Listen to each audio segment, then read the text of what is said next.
Hey guys, and welcome back to Hardware Unboxed. So gaming laptops have become increasingly popular over the last few years, and that's all down to one simple thing. You can now get a laptop that provides a desktop-like gaming experience in a highly portable form factor. Gone are the days of big, bulky, ridiculous gaming laptops because consumers were never really interested in buying them. But now that portable gaming laptops like the GTX 1060 powered Razer Blade are readily available, demand for gaming laptops is increasing. This is what makes Max-Q one of the most interesting initiatives to come from Nvidia this year. The company has realized that buyers want slim gaming laptops, so they have worked to create a hardware platform that brings even more powerful components and their respective cooling solutions down to the size of current GTX 1060 systems. If you look up Max-Q, Nvidia will tell you all about the optimizations they've done to power delivery components, coolers, drivers, and so forth to put powerful GPUs in slim laptops. It's interesting from an engineering standpoint, but for people looking to actually buy a Max-Q laptop, here's the basic information you need to know. Max-Q brings the GeForce GTX 1080 and GTX 1070 into an 18mm thick chassis with a cooler noise target no higher than 40 dBA. In other words, laptops that were previously only able to include a GTX 1060 can now feature up to a GTX 1080 with a cooler that isn't going to blow up your eardrums. The Asus ROG Zephyrus here is the flagship model for Max-Q. It comes with a fully fledged GTX 1080 along with an Intel Core i7-7700HQ and 16GB of RAM inside a chassis that's 17.8mm thick and 2.3 kilograms heavy. This makes the Zephyrus the slimmest GTX 1080 laptop on the market, and by a significant margin too.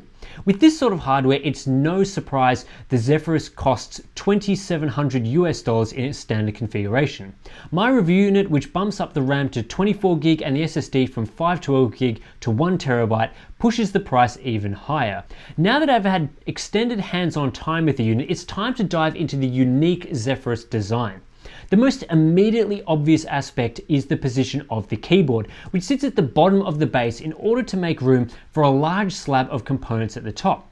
We've seen this design before in laptops that include deep mechanical keyboards, but here it's purely to maximize space for the slim cooler key to hitting Nvidia's Max-Q requirements. The cooling solution has another unique component, and that's the base that splits apart when the lid is open to ensure maximum airflow when sitting on a desk. It's a great idea from a functional standpoint as it allows the laptop to remain slim and prevents the fan intakes from being obstructed, but from a visual standpoint, the way the base splits apart and the flimsy plastic construction to the extended section makes the Zephyrus look kind of broken, even though it's not. This part of the Zephyrus design is in stark contrast to the rest, which is very solid and premium in both look and feel. Most of the base is constructed from a single piece of metal with a matte finish, and thankfully it's without the crazy gamer elements or unnecessary angles that Asus usually includes in their ROG designs. The Zephyrus looks quite sleek and understated for what is a very powerful laptop. Of course, there are some areas that Asus simply couldn't resist to embellish. There are red LEDs that illuminate the underside of the laptop and a red highlighted ROG logo on the otherwise nice brushed metal lid.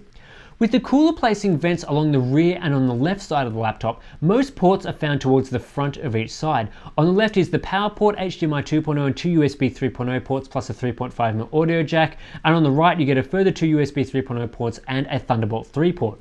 The Zephyrus is simply too slim to include Ethernet, though Asus does include a USB to Ethernet dongle in the box.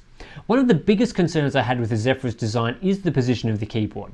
Laptops I'd previously used with front mechanical keyboards weren't exactly comfortable to type on thanks to the higher than normal position of the keys and lack of a wrist rest. But Asus has solved both of those problems with this laptop. Firstly, the Zephyrus is a slim machine, so the keys are a reasonable height off the desk.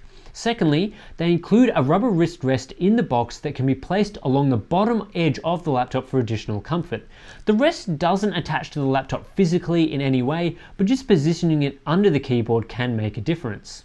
The keyboard itself is pretty similar to most other ultra portable keyboards in that travel distance isn't fantastic, though the keys do have a nice tactile response considering the limited space available.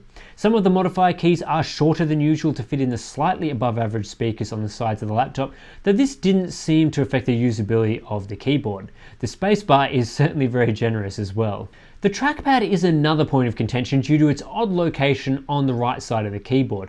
Personally, I don't mind the trackpad in this location. I find it pretty easy to use and tracking performance is good, though naturally it won't be for everyone. It's good to see Asus acknowledging this too, and even including a wired mouse in the box for gaming. The trackpad also doubles as a numpad, and this functionality works far better than a similar implementation I used recently on an MSI laptop. The display you get with the Zephyrus is pretty decent and well suited to the hardware inside. It's a 15.6-inch 1920 by 1080 LCD panel from AU Optronics with a refresh rate of 120Hz and support for G-Sync. The display uses IPS technology, so viewing angles and contrast ratios are better than a TN equivalent, while pixel response times are okay.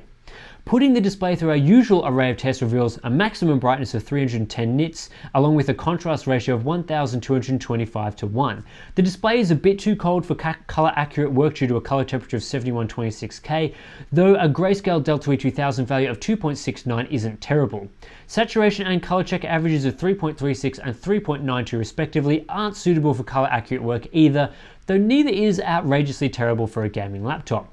Of course, the big selling point to the Zephyrus is the NVIDIA GeForce GTX 1080 you get inside, although there's also a GTX 1070 model available.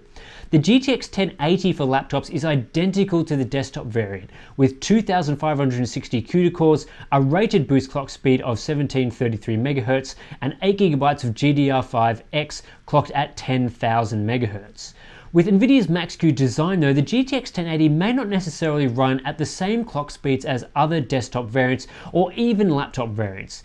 The design principles behind Max-Q are centered around delivering a quality gaming experience within certain size, thermal, power and noise constraints. NVIDIA made it clear that Max-Q laptops use different performance and clock speed profiles embedded in their GeForce driver to ensure their targets are met, and for that reason we won't see Max-Q GPU clocks that are as high as more beefy gaming systems can deliver. Anyway, before I look into gaming, here's how the Zephyrus performs in productivity tasks.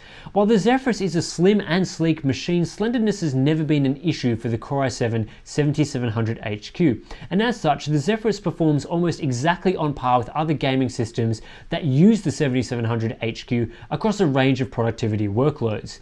Typically, the Zephyrus was anywhere from a couple of percent slower to a couple of percent faster, and that's, margin of error type stuff. The SM961 is a pretty speedy SSD in its 1TB variant too, pushing above the usual 1GB per second read and write barrier we like to see in modern laptops. While random performance doesn't blow us out of the water or anything, achieving above 50 MB per second random reads is a decent result. Obviously though, you're all interested in gaming results, so let's get right to it.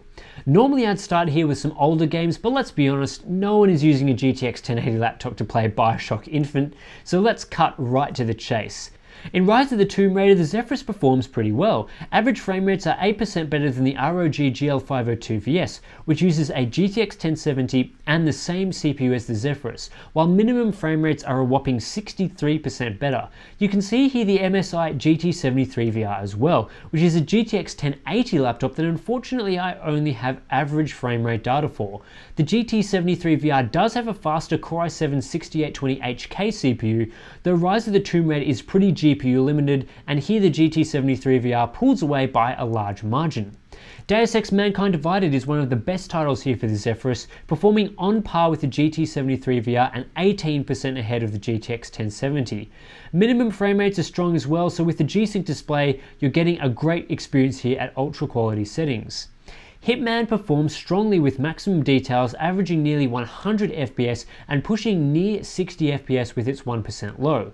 Minimum frame rates aren't ahead of a GTX 1070 laptop, though the title is CPU limited at times, so this isn't a huge surprise.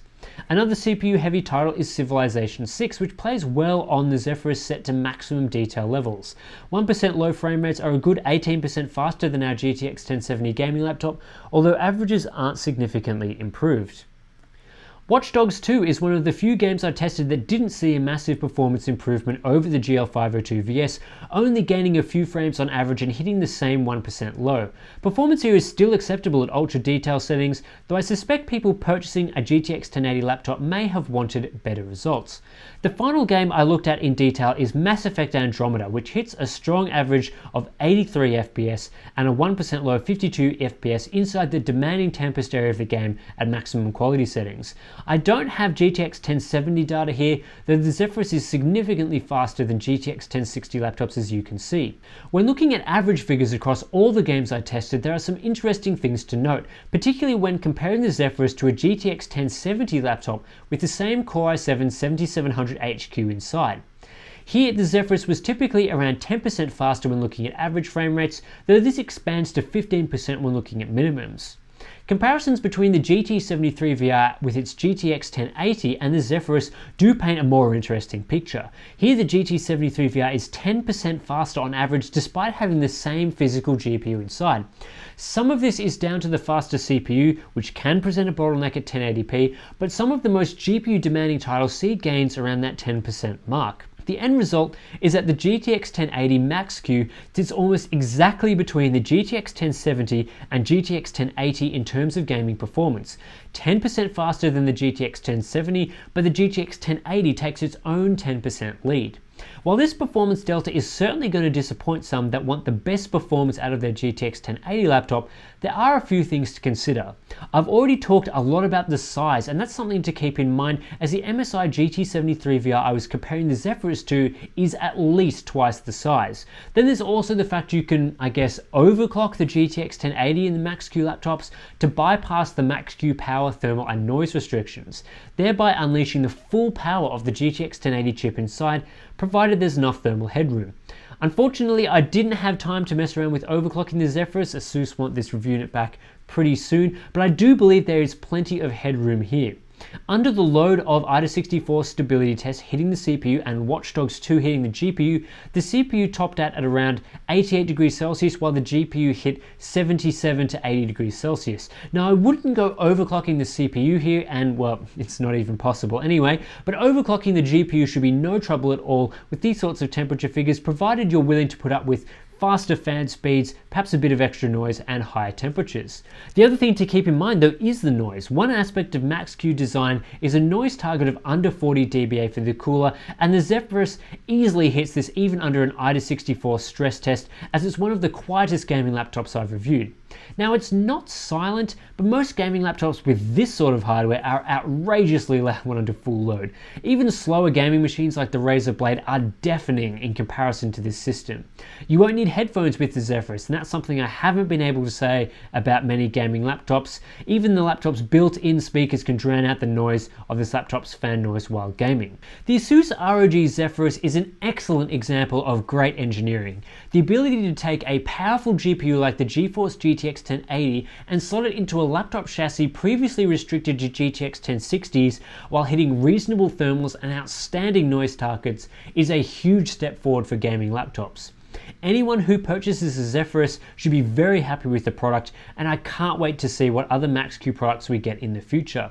The price for the Zephyrus is just about perfect as far as I'm concerned. The laptop with a GTX 1080 inside, 16GB of RAM and a 512GB SSD will set you back $2,700 US.